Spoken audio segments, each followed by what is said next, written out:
दुनिया भर में ईद उल अज़हा मजहबी जोश और जज्बे के साथ मनाई गई है। इस मुबारक मौके पर मस्जिद अक़सा में नमाज ईद का बड़ा इज्तिमा हुआ। मकबूजा बैतुल मक़दिस में इस्लामी औक़ाफ़ के महकमे ने बताया कि सुबह 1,40,000 नमाजियों ने मस्जिद अक़सा में नमाज ईद अदा की।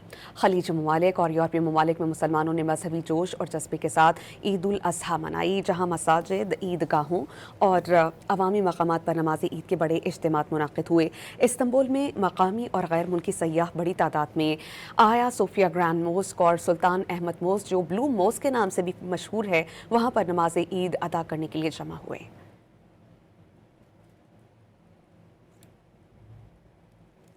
दुनिया भर में ईद उल अज़हा मजहबी जोश और जज्बे के साथ मनाई गई है। इस मुबारक मौके पर मस्जिद अक़सा में नमाज ईद का बड़ा इज्तिमा हुआ। मकबूजा बैतुल मक़दिस में इस्लामी औक़ाफ़ के महकमे ने बताया कि सुबह 1,40,000 नमाजियों ने मस्जिद अक़सा में नमाज ईद अदा की। खलीज ममालिक और यूरोपीय ममालिक में मुसलमानों ने मजहबी जोश और जज्बे के साथ ईद उल अज़हा मनाई, जहाँ मसाजिद, ईदगाहों और अवामी मकामात पर नमाज ईद के बड़े इज्तिमात मुनक़िद हुए। इस्तंबुल में मकामी और गैर मुल्की सय्याह बड़ी तादाद में आया सोफिया ग्रैंड मोस्क और सुल्तान अहमद मोस्क, जो ब्लू मोस्क के नाम से भी मशहूर है, वहाँ पर नमाज ईद अदा करने के लिए जमा हुए।